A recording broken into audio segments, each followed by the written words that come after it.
Bem-vindo ao canal de Estudante de Áudio. Para aqueles que estão chegando no canal agora, meu nome é Jorge Esteves, produtor e estudante de áudio há 32 anos, ao qual a finalidade desse canal é passar essa minha experiência como uma forma de dar minha contribuição ao próximo, compartilhando experiências. E como vocês sabem, esse canal ele é dirigido por vocês. Vocês é que ditam sobre qual assunto nós iremos falar. E no assunto de hoje foi fruto de inúmeros e-mails me pedindo para que eu falasse sobre a gravação do contrabaixo, porque existe muita dificuldade a gravar esse instrumento, porque realmente ele é um instrumento que usa vários tipos de toque, então ele é muito difícil. Então hoje nós vamos falar sobre uma ferramenta da Wave, que é a Bass River, e vou dar aqui algumas pequenas lembranças, de dicas como gravar melhor o seu contrabaixo sem nenhuma preocupação. O contrabaixo teve o seu nascimento por volta de 1930, mas foi em 1951 que ele se tornou popular, graças a Léo Fender, com seu primeiro modelo, o lendário P-Bass 51. E desde então, o contrabaixo nunca mais parou de evoluir, tanto na tecnologia, que ele começou como passivo, passando a ativo, como também no números de corda, Começou com 4, foi para 5, 6, 7 e assim vai. O contrabaixo é um instrumento que tem a sua etimologia das frequências grave. Então, dentro do espectro, ele tem como a sua função dentro de uma música, dentro da mix, dar sustentação aos graves, dando também suporte à bateria, mais precisamente ao bumbo e de quebra a caixa. E nós sabemos que ele é muito rico em harmônicos, que são harmônicos que não são necessários a esse instrumento. Dentro da mix ele acaba sujando e embolando essa mix quando ele se junta ao bumbo. Então devemos ter cuidado na hora de fazer a sua edição. Devemos ter cuidado também na hora da sua gravação, no que diz respeito à sintonia. O bumbo e o baixo tem que caminhar realmente junto, porque se dá um toque do baixo que é grave, mas aí minutos depois que vem o bumbo, começa a se embolar. E isso tira totalmente o ritmo da música. Ela começa a ficar sem ritmo, ela fica embolada, fica congestionada. Então, muita atenção a isso. O assunto de estudo aqui hoje não é sobre a técnica de gravação, ao qual nós faremos um estudo à parte, como eu já falei, mostrando até gravação de bateria, guitarra e outros instrumentos, mas sim apresentar uma ferramenta que nos ajudará na gravação do contrabaixo, porque, como nós sabemos, esse instrumento, pela sua infinita técnica de toque, porque tem os slap e vários outros toques, ele é muito difícil ao gravar, por causa dessa dinâmica de altos e baixos, que é comum desse instrumento, e isso leva facilmente a distorção e clipe, toda hora dá aquele clipe que a gente não tem um controle, temos que estar muito atento. Às vezes a gente tentamos gravar baixo demais, gravando mais ruído do que o próprio áudio, e essa ferramenta que eu vou apresentar aqui hoje irá nos ajudar sem nenhuma preocupação ao gravar. Mas antes também eu vou dar apenas alguns conceitos de gravação aqui, algumas dicas que é bom a pessoa estar atenta. A primeira coisa que devemos observar ao gravar o baixo é quanto à sua captação, porque tem a captação que ela é ativa e temos a passiva. Vamos entender o circuito ativo, que é mais complicado, e o circuito passivo, lógico, é o inverso. O sistema ele é ativo, porque ele possui um pré-amplificador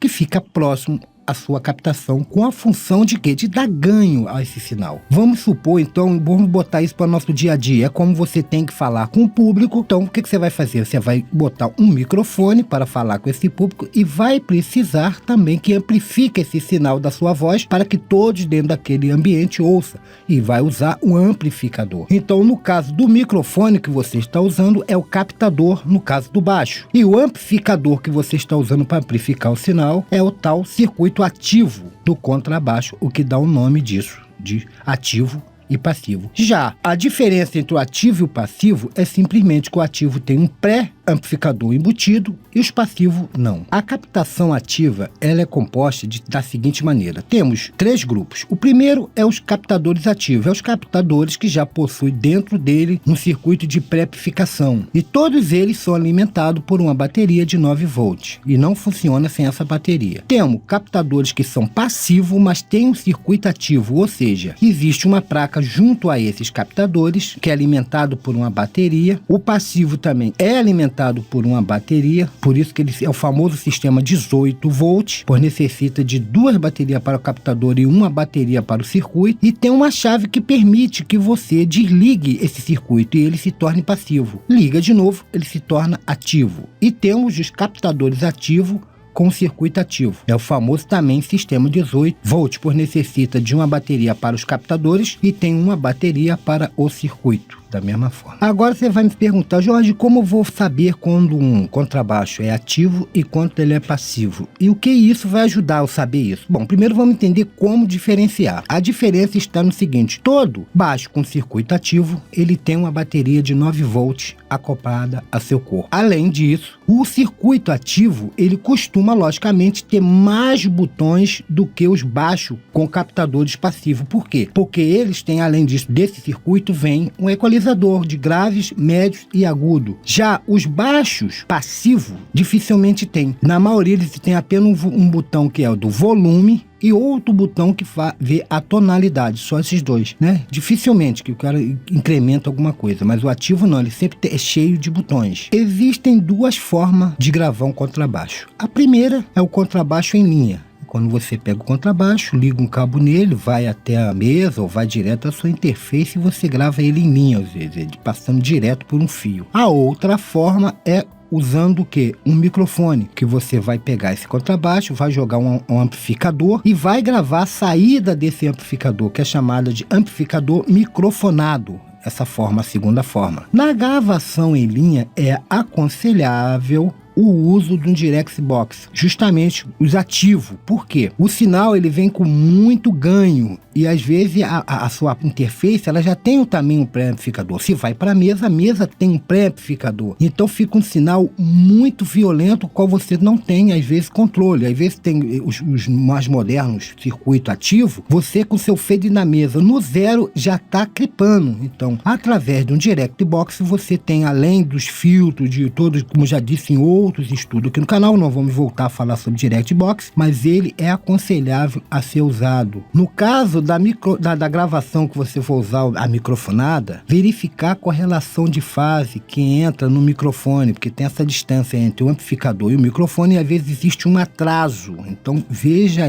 essa colocação desse microfone e veja se está vendo essa correlação, senão você tem que usar ou um plugin ou uma chave inversora, como também já foi assunto de estudo aqui. E não vou entrar muito nesse assunto, que um dia nós vamos fazer um tutorial falando de gravação de contrabaixo mesmo, mostrando, eu vou ver se eu consigo uma filmadora para filmar e mostrar isso aí. E o último toquezinho que eu vou falar é sobre o seguinte: no caso de você fazer uma gravação de pagode ou samba, observar a correlação de timbre, né, entre o baixo e o surdo. Vai junto ao baixista e fala com ele, porque caso tenha o surdo, o baixo é preferível executar nota menos sustentada. E no caso de não ter o surdo, ele vai fazer isso com mais sustentação para fazer assim, como se ele fizesse o papel do surdo, dando mais preenchimento de graves, que é um tipo de ritmo que se usa muito o grave como ritmo, né? Então é isso. Como sabemos, obter um controle na gravação de um contrabaixo é uma tarefa muito difícil, mas ela é necessária. Por quê? Porque se não for assim, nós vamos ficar horas fazendo edição. E graças a uma inovadora ferramenta da Wave, que é o Bass River, ele fornece um controle de dinâmica eficaz e transparente para o contrabaixo. Não só para o contrabaixo, como também para os baixos acústicos e os sintetizadores. Esse plugin ele é considerado por muitos engenheiros de áudio um dos mais inovadores dos últimos anos. Só a título de curiosidade, senhores, a venda de um DAW como o Pro Tools 11, que é o último, no site da empresa está a $699. Se você quer comprar o Sonar X3, está a $599. Agora veja o caso, você quer comprar um pacote de plugin da Wave, que por exemplo o Mercury, que vem esse plugin que nós vamos falar hoje. O preço na data de hoje que eu vi está a $6.100.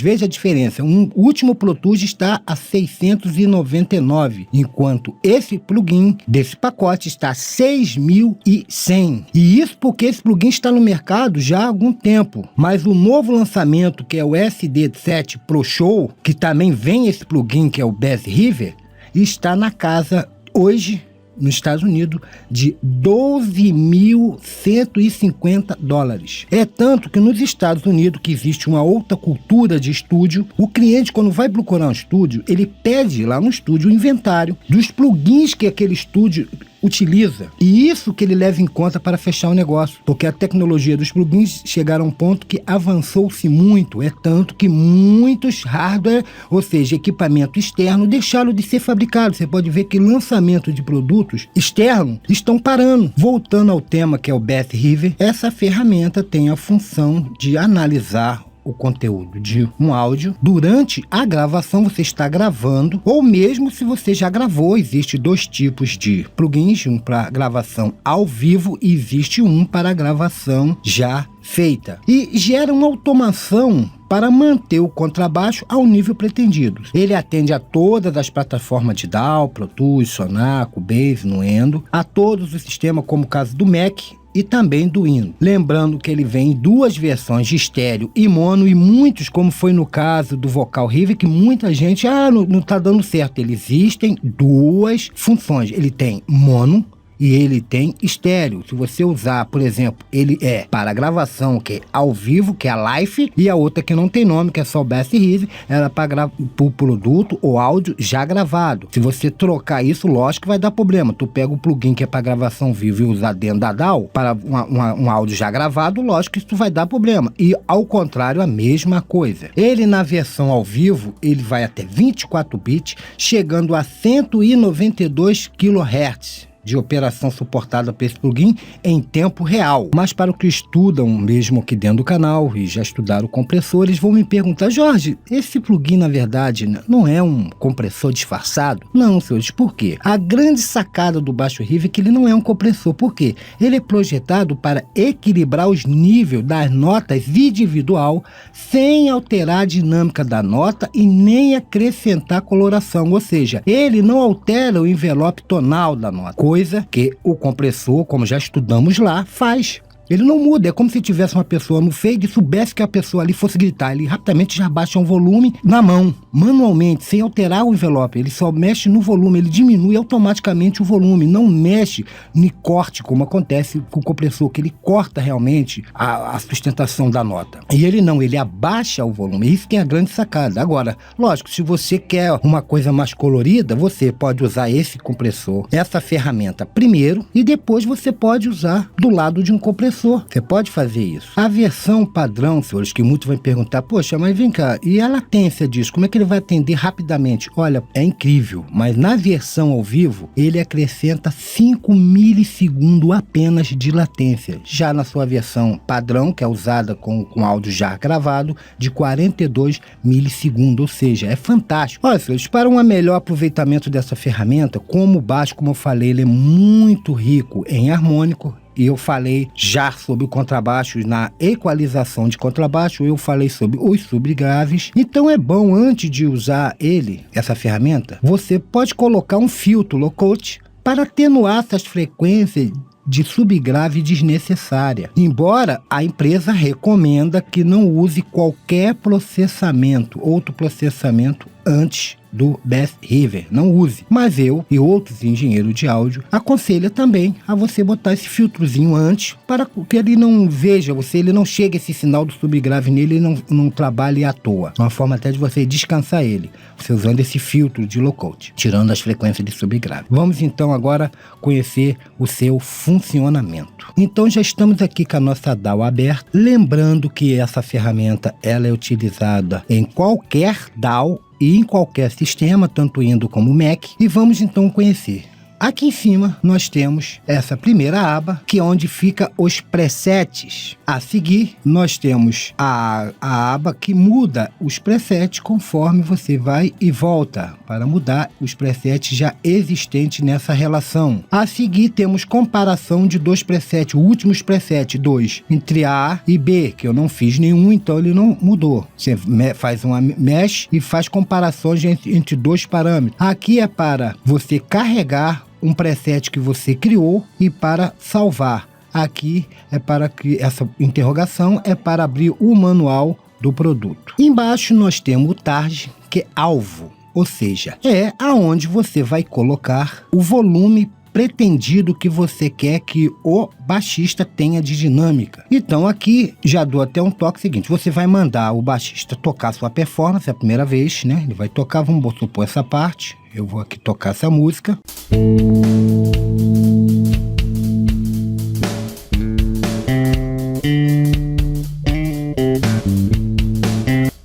Então, o que eu fiz aqui? Eu escolhi uma média, então vi a média e coloquei. Por quê, senhor? Você tem que ter cuidado com esse botão. Porque se você pretende diminuir demais, ele acaba realmente fazendo um papel de compressor, que o compressor ele achata, ele vai achatar o sinal, não deixando subir nunca, fazendo que não é nem um compressor, um limite, ele vai fazer o papel de um limite, ó. Se eu chegar aqui, agora, ó.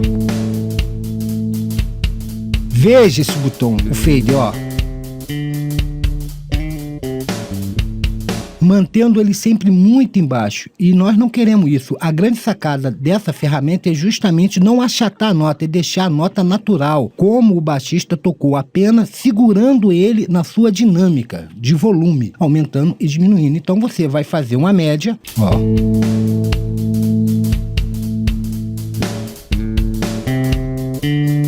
Ó.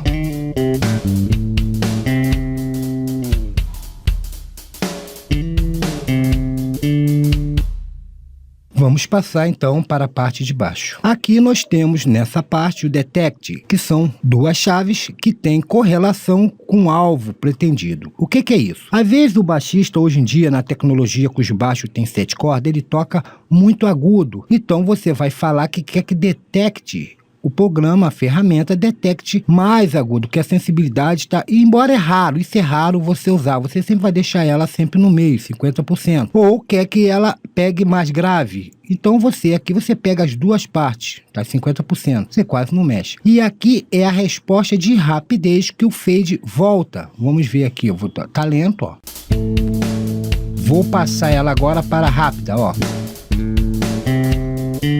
É sempre bom manter em slow, mais lento, para que seja natural. O fade venha descendo mais natural e suba mais natural. Se for muito rápido, fica assim um pouco não de forma original. Ao lado nós temos ignore, com 2 botões, Spill e Artefatos. O que é o Spill? Spill quer dizer vazamento. Quando você grava um baixo, por exemplo, que ele é amplificado, você vai usar o microfone e às vezes você pode haver vazamento natural do ambiente, que às vezes o ambiente acusticamente não é preparado para uma gravação e vai ter vazamento de outras peças, às vezes de uma bateria, de uma caixa. E lógico que a ferramenta vai entender como a nota do baixo. Então você vai detectar, falar que ela ignorar, por exemplo, os vazamentos. Então se existe vazamento, você vai vindo até ele não ver mais o vazamento. E desse lado aqui é os artefatos, que é o que? São barulhos de ruídos, como por exemplo de cabos, já viste aquilo, e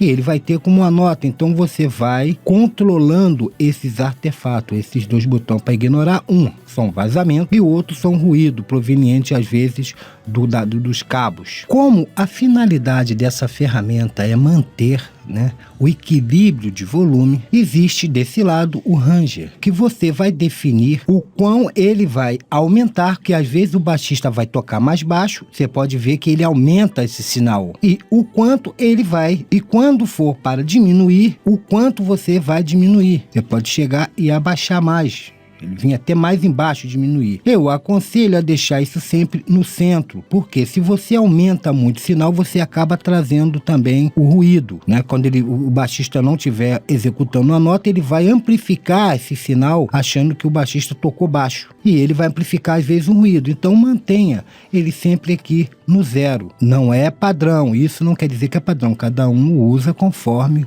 o bom senso, conforme a situação. Então, como eu falei, o Ranger é isso. Você define, olha. Vou mandar ele agora bem baixo, ó. Ele só vai aumentar até certo ponto. Isso aqui pode ser usado às vezes no caso de ter muito ruído, né?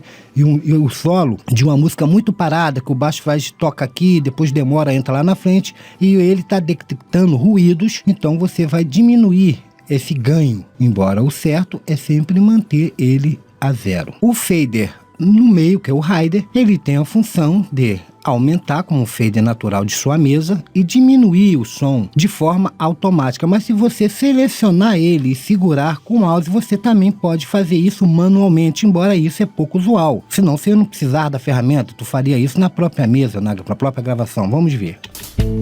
Ó, segurei, vou subir. Ó.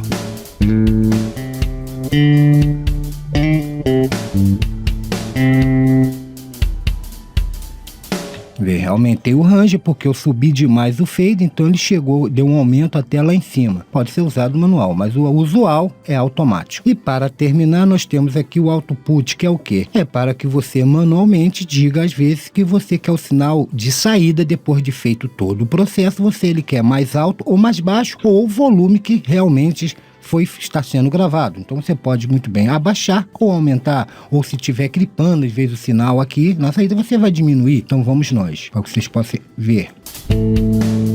Vou abaixar, vou aumentar. Esse sinal de saída não tem nenhuma relação com o sinal que está sendo processado aqui. É simplesmente um sinal de saída. Você está dando mais ganho ao sinal depois de processado, lembrando, para que não haja dúvida, ou retirando um pouco se está achando que está saindo muito alto. Aqui embaixo nós temos essa numeração em cada um que diz o valor em dB de atuação aqui, de atuação tanto positiva como negativa, e aqui também. E finalizando, pelo amor de Deus, senhores, existe 2 padrões dessa ferramenta. Existe a Live, como fica a Live, ela vem com esse símbolo aqui embaixo. Dentro da Live, como podemos ver aqui em cima, tem Live para arquivos mono, temos Live para arquivo estéreo. Se você inverte um dos dois no uso, vai haver problema de latência, vai haver problema de estalos, de coisas diferentes acontecendo, fantasmagórica. Use a ferramenta certa para o arquivo certo. A mesma coisa, o Bass River que você usa na sua DAW interna, com o arquivo já gravado. Existe, como ver aqui, ó, mono, existe para estéreo. Não troca os dois ou você vai haver problema. Quando eu falei lá do Vocal River, muita gente mandou e-mail que está havendo problema. Preste atenção quanto a isso, senão você vai ter problema. Creio, senhores, que não há mais nada a dizer dessa ferramenta. As principais coisas eu disse. Então, não há mais o que dizer. Queria aqui deixar registrado antes, porém, toda a minha gratidão a todos vocês que estão se inscrevendo aqui no nosso canal, fazendo parte da nossa família de estudante de áudio, a todos que estão compartilhando os vídeos, a todos aqueles que se propõem a dar seu joinha, falando que gostei, porque isso incentiva e mostra que eu estou conseguindo o objetivo, que é compartilhar essa minha experiência para as pessoas e elas estão aceitando. As pessoas que estão dando seu testemunho, que estão melhorando com esses estudos, as suas mixagens. Isso me deixa muito feliz. Muito obrigado a todos vocês. Que Deus abençoe a todos vocês e até o próximo tutorial.